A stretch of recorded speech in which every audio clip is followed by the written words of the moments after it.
दोस्तों स्वागत है। मैं हूं मुस्तफ़ा हुसैन और आप देख रहे हैं वॉइस ऑफ एमपी लाइव। जो तमाम दर्शक वॉइस ऑफ एमपी के लाइव से यूट्यूब चैनल पे जुड़े हैं, हमारे फेसबुक पेज से जुड़े हैं या फिर डिजाना के 122 नंबर चैनल पे वॉइस ऑफ एमपी का लाइव देख रहे हैं, उनसे मेरा आग्रह है कि हमारे चैनल को सब्सक्राइब ज़रूर करें, हमारे वीडियो को शेयर करें, लाइक करें, अपने दोस्तों तक पहुँचाएँ। आज के लाइव में हम बात करेंगे कोरोना पॉजिटिव डायलिसिस पेशेंट की एक ऐसी दास्तान की जो यहाँ के नेताओं को सबक देने के लिए काफ़ी होगी। इसके अलावा हम ऑक्सीजन की कालाबाजारी और ऑक्सीजन प्लांट पे भी बात करेंगे। सबसे पहले आज का कोरोना अपडेट। आज मध्य प्रदेश में कोरोना के कुल 92,000 एक्टिव केस हो गए।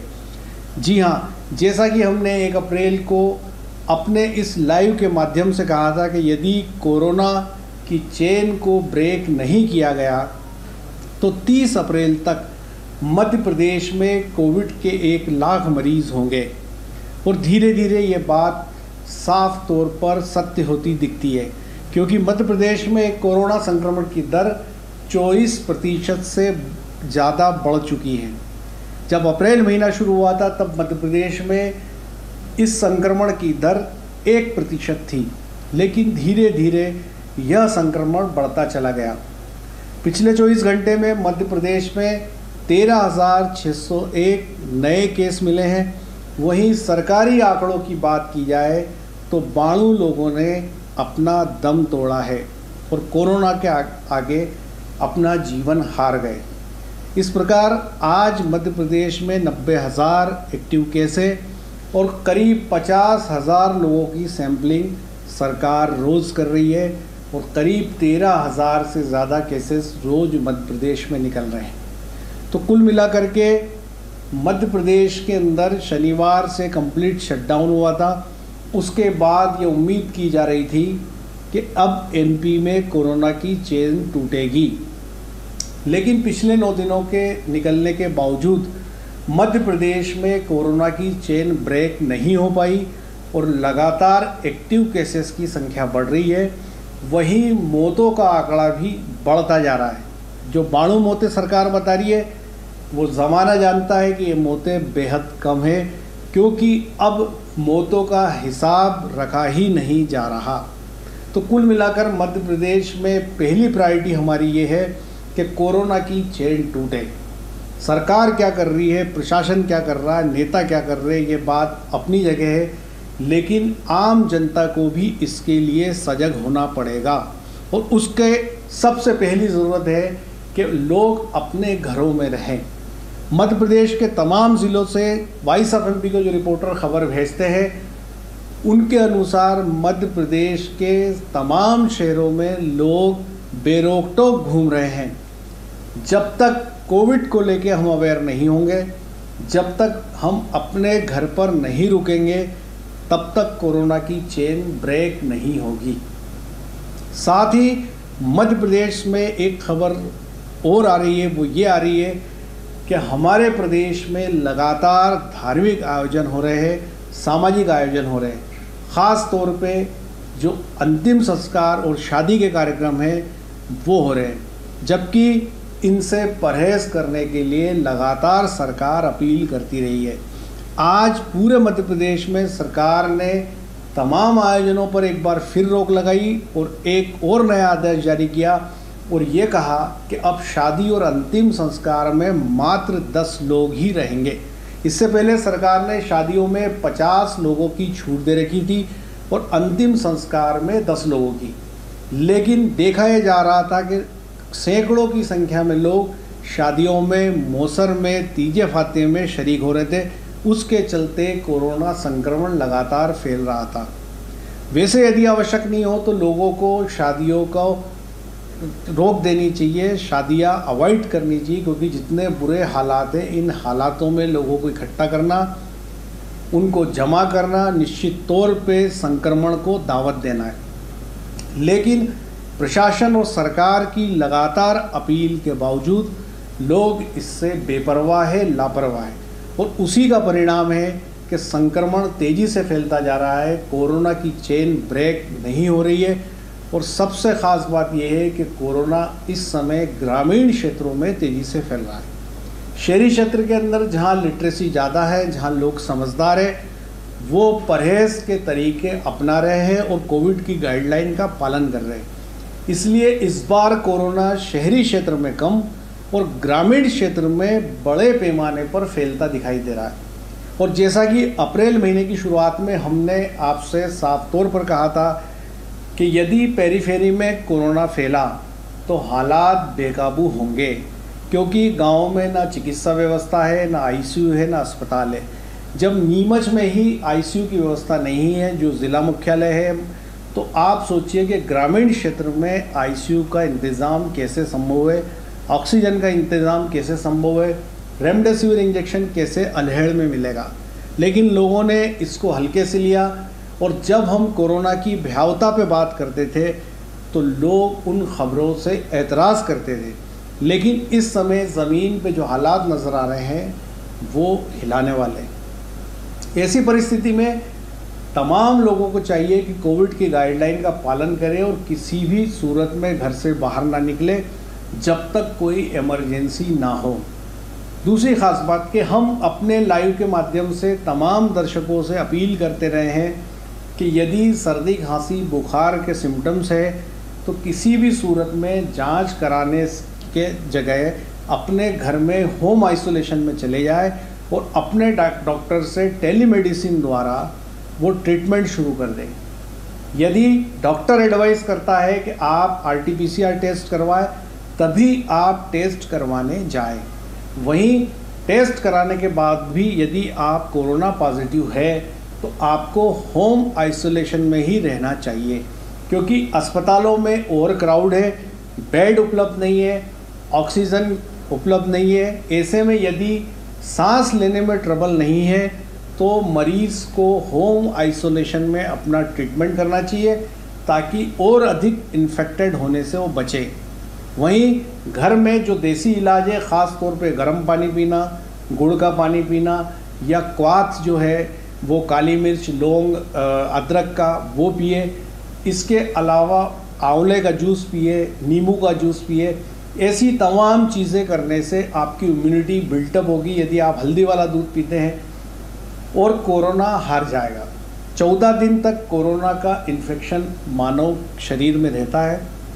14 दिन में हमारी बॉडी की इम्यूनिटी उस इन्फेक्शन को ख़त्म कर देती है। लेकिन अस्पताल जाने के बाद हालात बड़े बेकाबू हो जाते हैं। वहाँ इतना इन्फेक्शन होता है और वहाँ मरीज़ों की हालत देखकर मरीज़ ज़्यादा बीमार हो जाता है और धीरे धीरे उसका विल पावर कमज़ोर होने लगता है और वो साहस खोता जाता है और वो कोविड का मरीज़ धीरे धीरे मौत की तरफ बढ़ जाता है। तो सबसे इम्पॉर्टेंट बात है कि मध्य प्रदेश में जो कोरोना के आंकड़े तेज़ी से फैल रहे हैं उसको लेकर कृपया कोविड की गाइडलाइन का आप पालन करें। दूसरी ख़ास बात, 3 दिन पहले तहसीलदार अजय हिंगे विक्रम सीमेंट फैक्ट्री गए थे। वहाँ पर उन्होंने 140 सिलेंडर खाली और 8 सिलेंडर भरी हुई ऑक्सीजन के ढूंढे। उसके बाद वो तमाम सिलेंडर ज़िला अस्पताल विक्रम सीमेंट द्वारा भेज दिए गए। विक्रम सीमेंट फैक्ट्री को प्रशासन ने धारा 144 के उल्लंघन का एक नोटिस जारी कर दिया। एक सवाल कि क्या ये सिलेंडर किसी आम आदमी के पास होते तो उसे भी प्रशासन मात्र धारा 144 का नोटिस देके छोड़ देता। जब आपदा का समय है, जब देश मुश्किल में है, जब ऑक्सीजन के एक एक सिलेंडर के लिए संघर्ष चल रहा है, कई जिंदगियां मौत के हवाले हो चुकी है और यहाँ का एक सीमेंट प्लांट, एक ऑर्गेनाइजेशन अपने यहाँ इतने बड़े पैमाने पर सिलेंडर रखे हुए हैं और उसके खिलाफ रासुका जैसी कार्रवाई अब तक नहीं की गई। सबसे ख़ास बात है जो सूत्रों ने हमें बताया कि विक्रम सीमेंट फैक्ट्री में आने वाले दिनों में मेंटेनेंस का काम होने वाला है। ये वो टाइम होता है जब फैक्ट्री अपने यहाँ मेंटेनेंस करती है और इतने बड़े पैमाने पर ऑक्सीजन सिलेंडर मेंटेनेंस के लिए ही रखे हुए थे। सूत्रों ने यहाँ भी बताया कि फैक्ट्री में और भी भरे हुए ऑक्सीजन सिलेंडर मिल सकते हैं या है, लेकिन वो प्रशासन की निगाह में नहीं आए। लेकिन जो सिलेंडर वहाँ से मिले उतनी बड़ी तादाद में यदि किसी आम आदमी के पास सिलेंडर मिलते तो प्रशासन उसका जुलूस निकाल देता, उस पर FIR लॉन्च कर देता और उसका ऐसा इतने बड़े पैमाने पे उसके खिलाफ कार्रवाई होती कि लोग सिलेंडर को हाथ लगाना भूल जाते। लेकिन चूंकि मामला विक्रम सीमेंट का था, इसलिए प्रशासन ने अब तक कोई भी FIR लॉन्च नहीं की। दूसरी खास बात, नीमच के उस किसान को वॉइस ऑफ MP दिल से सलाम करता है। जी हाँ, चंपालाल गुर्जर को। चंपालाल गुर्जर की बेटी अनीता की शादी है और चंपालाल गुर्जर पास में जीरन तहसील के ग्वालदेविया गांव में रहते हैं। उन्होंने इस शादी के दौरान जो शादी में खर्च होना था उसको लेकर ये तय किया कि शादी के खर्च की जो रकम है वो हम ऑक्सीजन कंसंट्रेटर ख़रीदने के लिए देंगे। उसी के चलते आज वे नीमच ज़िला कलेक्ट्रेट पहुँचे और 2 लाख रुपए का चेक चंपालाल गुर्जर ने ज़िला कलेक्टर मयंक अग्रवाल को सौंप दिया। चंपालाल गुर्जर जैसे किसानों की जितनी तारीफ़ की जाए उतनी कम है। दूसरी तरफ विक्रम सीमेंट फैक्ट्री है जिन्होंने 2 ऑक्सीजन कंसंट्रेटर दान में ज़िला अस्पताल को दिए और दूसरी तरफ चंपालाल गुर्जर जैसे किसान हैं जिन्होंने 2 ऑक्सीजन कंसंट्रेटर दिए। अब आप ये बताएं कि एक विक्रम सीमेंट जहाँ पर सालों से इतने बड़े पैमाने पे खनिज का दोहन कर रहा है, बड़े पैमाने पे इल्लीगल माइनिंग के आरोप विक्रम सीमेंट फैक्ट्री पे लगते रहे, आसपास सैकड़ों किलोमीटर के एरिया में भूजल स्तर विक्रम सीमेंट के कारण रेड जोन में जा चुका है। वहाँ के गांव के मकान तड़क चुके हैं और वहाँ की जो आबादी है उनको हार्ट की, श्वास की, सिलिकोसिस की ऐसी बीमारियां वहाँ के लोगों को हो रही है और वो विक्रम सीमेंट 2 ऑक्सीजन कंसंट्रेटर जिला अस्पताल को दान देता है। और एक चंपालाल गुर्जर जैसे किसान हैं जिन्होंने अपनी बेटी की शादी में 2 ऑक्सीजन कंसंट्रेटर ज़िला कलेक्टर को दिए, जिसमें 1 ऑक्सीजन कंसंट्रेटर ज़िला अस्पताल नीमच को और 1 ऑक्सीजन कंसंट्रेटर जीरन शासकीय अस्पताल को दिया। तो ये दोस्तों ये एक अहम बात है कि एक किसान किस तरह से आगे बढ़कर अपनी बेटी के शादी की खुशी में 2 लाख रुपए देता है और जिससे 2 ऑक्सीजन कंसंट्रेटर खरीदे जाएंगे। लेकिन एक विक्रम सीमेंट फैक्ट्री है जिन्होंने 2 ऑक्सीजन कंसंट्रेटर दान में दिए। यदि Vikram cement factory 100 oxygen concentrator भी दे देती तो उसके लिए कोई ख़ास बात नहीं थी। कई लोगों का ये तर्क होता है कि 12,000 करोड़ का GST विक्रम सीमेंट फैक्ट्री चुकाता है। तो ऐसे तमाम लोगों से मेरा कहना है कि विक्रम सीमेंट फैक्ट्री इसी सरजमीन से कमाता है, इसी सरजमीन का दोहन करके अरबों खरबों रुपए विक्रम सीमेंट कमाता है और उसी में से कुछ रुपया वो GST का अदा करता है। यहाँ के जल, जमीन और जंगल का जो दोहन विक्रम सीमेंट ने किया है वो किसी से छुपा नहीं है। ये सवाल है और इस सवाल का जवाब जो सरकार में लोग बैठे उनको देना चाहिए कि आखिर विक्रम सीमेंट फैक्ट्री प्रबंधन के खिलाफ अब तक रासुका की कार्रवाई क्यों नहीं हुई। ऑक्सीजन की बात चल रही है। जो खातेगांव के जो विधायक है आशीष शर्मा, उन्होंने अपनी विधायक निधि से 50 लाख रुपए ऑक्सीजन प्लांट के लिए डोनेट किए हैं। विधायक निधि से 50 लाख रुपए देने के बाद ठेकेदार को वर्क ऑर्डर दे दिया गया है। आज वहाँ भूमि पूजन हो गया और ठेकेदार ने ये कहा कि खातेगांव में आने वाले 15 से 20 दिनों में ऑक्सीजन प्लांट चालू हो जाएगा। ठीक उसी तरह मनासा की विधायक माधव मारू ने अपनी विधायक निधि से 25 लाख रुपए दिए। बाकी 25 लाख रुपए मनासा की आम जनता ने डोनेट किए। मनासा में भी 50 लाख की लागत से ऑक्सीजन प्लांट अल्हेड़ के नज़दीक लगेगा और जहां से समूचे मनासा को ऑक्सीजन मिलेगी। यहाँ पर 75 सिलेंडर रोज़ रिफ़िल होंगे। मनासा में भी 15 से 20 दिनों में ऑक्सीजन प्लांट तैयार होने की संभावना है। तो जिस प्रकार मध्य प्रदेश में विधायक निकल कर आ गया है और अपनी विधायक निधि से जो पैसा है वो ऑक्सीजन प्लांट के लिए दे रहे, निश्चित तौर पे ये काबिले तारीफ़ है। लेकिन इसके साथ ही जो तमाम इंडस्ट्रियाँ है, जो तमाम बड़े उद्योगपति है, जो बड़े लोग हैं, उनको भी आगे आना चाहिए और ऑक्सीजन कंसंट्रेटर और ऑक्सीजन प्लांट के लिए डोनेशन देना चाहिए। क्योंकि आपदा की घड़ी है, सरकार के साधन सीमित है और सरकारी कामों को होने में एक लंबा अरसा लगता है। लेकिन यदि पर्सनल एफर्ट किसी काम में किए जाते हैं तो वो काम तेज़ी से होता है। और इस समय जब आपदा का समय है, एक और निवेदन वॉइस ऑफ एमपी लाइव के माध्यम से मैं तमाम नेताओं को करना चाहूँगा कि वे भूमि पूजन, शिलान्यास जैसे कामों से परहेज़ करें और तत्काल जो है ऑक्सीजन प्लांट का काम शुरू करवाएं। क्योंकि गत दिनों आपको पता होगा कि 31 टैंकर ऑक्सीजन का जब बेंगलुरु से इंदौर आया था तो वो जो ड्राइवर था उसने अपनी दास्तान लिखी और ये कहा कि उसने बिना रात को सोए, खाना खाए ये तय किया कि उसको जल्दी से जल्दी ये ऑक्सीजन का टैंकर इंदौर पहुंचाना है, ताकि वहाँ पर ऑक्सीजन की कमी के कारण जो जा रही है उसको रोका जा सके। लेकिन जब वो इंदौर के नाके पे पहुंचा तो उसको अस्पताल पहुंचने में पूरे 3 घंटे लगे। उसका कारण यह था कि जितने भी इंदौर के नेता हैं, चाहे वो तुलसी सिलावट हो, आकाश विजयवर्गीय हो, ऐसे तमाम लोग पूजा की थाली लेके वहाँ पहुँचे। उन्होंने फ़ोटो खिंचाए, टैंकर में माला चढ़ाई, उसकी पूजा की। ये पूरा कार्यक्रम करने में, और जब तुलसी सिलावट का इंतज़ार 1 घंटे तक टैंकर करता रहा, जब मंत्री जी वहाँ आए, उन्होंने टैंकर को हरी झंडी दी, तब वो इंदौर शहर में घुसे। जब अंदर गए तो आकाश विजयवर्गीय ने उनको रोका, फिर थोड़ा आगे गए तो रमेश मेंदोला ने उनको रोका, विधायक है जो। तो कुल मिलाकर के जब वो अस्पताल ड्राइवर टैंकर लेके पहुंचा तो 3 घंटे उसको देरी हो चुकी थी। तो ये बेहद शर्मनाक है।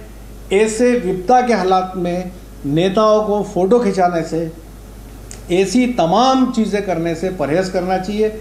जहाँ कहीं भी ऑक्सीजन प्लांट के काम होने हैं या और कोई काम इस मेडिकल से रिलेटेड होने हैं तो बिना फ़ोटो खिंचाए तत्काल उसको अंजाम देना चाहिए। किसी तारीख या वार या समय का इंतज़ार नहीं करना चाहिए कि फलाने नेताजी आके नारियल फोड़ेंगे तब इसका प्लांट का काम शुरू होगा। वो जितनी जल्दी पूरा किया जाए उतना कम है, क्योंकि विपदा की घड़ी है। और वैसे 4 दिन पहले काफ़ी पैनिक था, स्थितियाँ बहुत नाजुक थी, लेकिन धीरे धीरे सारी चीज़ें सेटल डाउन होती जा रही है, क्योंकि मध्य प्रदेश में भी बड़े पैमाने पे ऑक्सीजन प्लांट्स की शुरुआत हो चुकी है। और संभावना ये जताई जा रही है कि आने वाला 1 सप्ताह जो होगा उसके बाद मध्य प्रदेश में ऑक्सीजन को लेके जो हाहाकार है उतना नहीं सुनाई देगा। इसके अलावा जो भारत सरकार ने आज दुनिया के देशों से जो अपील की थी और ये कहा था कि इस समय भारत विपदा में है, मदद का हाथ बढ़ाए। और अब बात करते हैं उस डायलिसिस कोविड मरीज़ की जिसकी दास्तान की हमने जिक्र किया था, जो दिल हिलाने वाली है। नीमच घंटाघर निवासी रविंद्र कुमार शर्मा, उम्र 67 वर्ष, वे डायलिसिस पे विगत कई सालों से। हाल ही में वो कोविड पॉजिटिव हो गए। आज उनका डायलिसिस होना था। उसके लिए जब उनको ज़िला अस्पताल ले जाया गया तो वहाँ से ये कहा गया कि इनका डायलिसिस नीमच में नहीं होगा, इनको डायलिसिस के लिए रतलाम भेजा जाएगा। इस पर यहाँ से एक एम्बुलेंस के माध्यम से रविंद्र कुमार शर्मा को डायलिसिस के लिए रतलाम मेडिकल कॉलेज भेजा गया।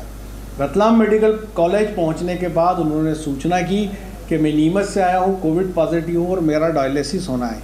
वैसे रविंद्र कुमार शर्मा कोविड पॉजिटिव ज़रूर थे, लेकिन उनके शरीर में किसी भी प्रकार के कोविड के सिम्टम नहीं थे। अस्पताल मेडिकल कॉलेज रतलाम पहुँचने के बाद रविंद्र कुमार शर्मा को 2 घंटे हो गए, उनको मेडिकल कॉलेज ने अंदर नहीं लिया। वो बार बार जो बाहर जो संतरी खड़े थे उनसे फरियाद करते रहे कि मैं डायलिसिस पेशेंट हूँ, मेरा स्वास्थ्य बिगड़ रहा है, मुझे कृपया आप अंदर ले लीजिए। लेकिन उनकी किसी ने एक नहीं सुनी। उनके बेटे जो अविनाश पंचोली है, उन्होंने भी इस अंचल के तमाम नेताओं को फ़ोन लगाए, अधिकारियों को फ़ोन लगाया और ये कहा, ख़ास तौर पे ज़िला अस्पताल के जो सिविल सर्जन हैं उनको उन्होंने फ़ोन लगाया और ये कहा कि मेडिकल कॉलेज रतलाम उनके पिताजी को अंदर नहीं ले रहा है। यदि वे अंदर नहीं लेंगे तो पिताजी का डायलिसिस नहीं होगा। उनकी तबीयत धीरे धीरे बिगड़ रही है। आज डायलिसिस कराने का आखिरी दिन है।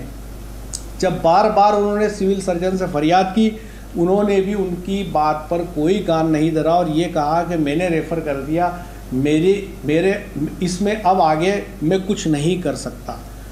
उसके बाद अविनाश ने जो उनके पिता पिछले 2.5 घंटे से मेडिकल कॉलेज रतलाम के बाहर खड़े थे, उन्होंने वॉइस ऑफ एमपी को फ़ोन लगाया।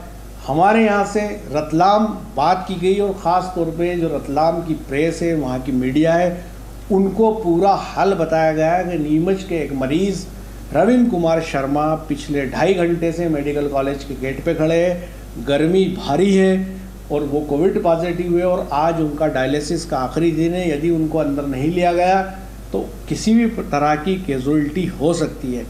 मैं वॉइस ऑफ एमपी के इस लाइव के माध्यम से रतलाम प्रेस का दिल से आभार व्यक्त करना चाहूँगा, वहाँ के प्रशासन का भी आभार व्यक्त करना चाहूँगा। जब उन्होंने जो मेडिकल कॉलेज है उनके डीन से बात की, वहाँ के स्थानीय एसडीएम से बात की, उसके आधे घंटे के भीतर रविंद्र कुमार शर्मा को मेडिकल कॉलेज में अंदर एंट्री मिल गई और उनका डायलिसिस शुरू हो गया, जो इस समय चल रहा है। अब सवाल है इसके अंदर कि नीमच में 60 डायलिसिस मशीनें हैं। पिछले कोविड काल में एक डायलिसिस मशीन थी और उसको लेकर भी लगातार वॉइस ऑफ एमपी ने आवाज़ उठाई थी और प्रशासन से और यहाँ के नेताओं से ये मांग की थी कि आखिर नीमच में डायलिसिस मशीन क्यों नहीं है। तो अब नीमच में 7 डायलिसिस मशीन हो चुकी है।